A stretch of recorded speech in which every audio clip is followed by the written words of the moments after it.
Let's talk about your check-ins. So when you're doing your measurements, you're doing your circumference measures, you're taking your photos, weighing yourself, getting your body fat, assessing how you feel, how strong you are, that sort of thing.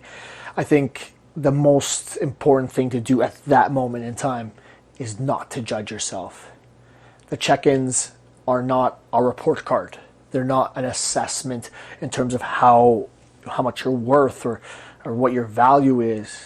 It's not anything like that. It's a snapshot in time. It's pausing everything and taking a still frame of that and seeing where you're at. And where you're at is almost like a progress report, even more so than a report card, because it's giving you a sense of where you're going, where you are.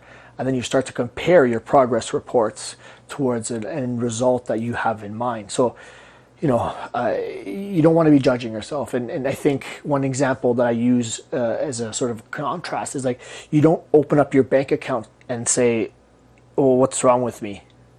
Yeah, maybe we all want to have a couple more zeros in there and we'd like to see some changes in that. But that is not a measure. So why do we get stressed about the scale measurement or any other measurement as opposed to your finances? Both of them, you're influencing it by what you're doing. So why is it okay one way and not the other to not be judgmental about yourself? It's all feedback in the end. It's all numbers. It's all trends. It's a snapshot in time, as I said.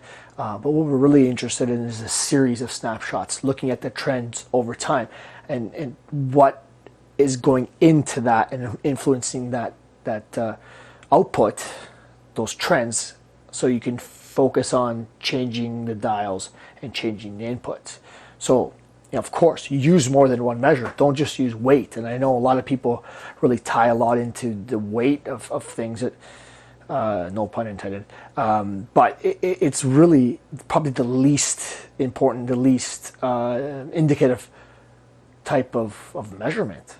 There's more. There's body fat percentage, which probably tells you more, the way your clothes fit, circumference measures, photos, that sort of thing. So I'm here to tell you that you should be taking these measurements often, no matter how you currently feel about them. We need to get exposed to them. We need to do it more often and start to treat them correctly. There's a lot of things that might influence that one measure as well. So that's why I also don't want you to judge yourself.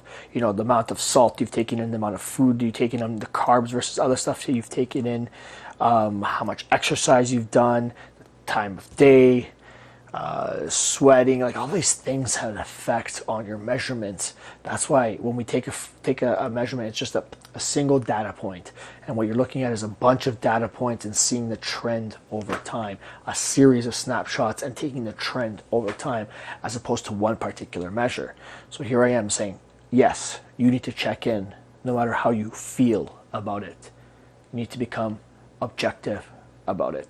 So do your measurements, check in on yourself. If you have any questions, of course, I'm here to help you out with that.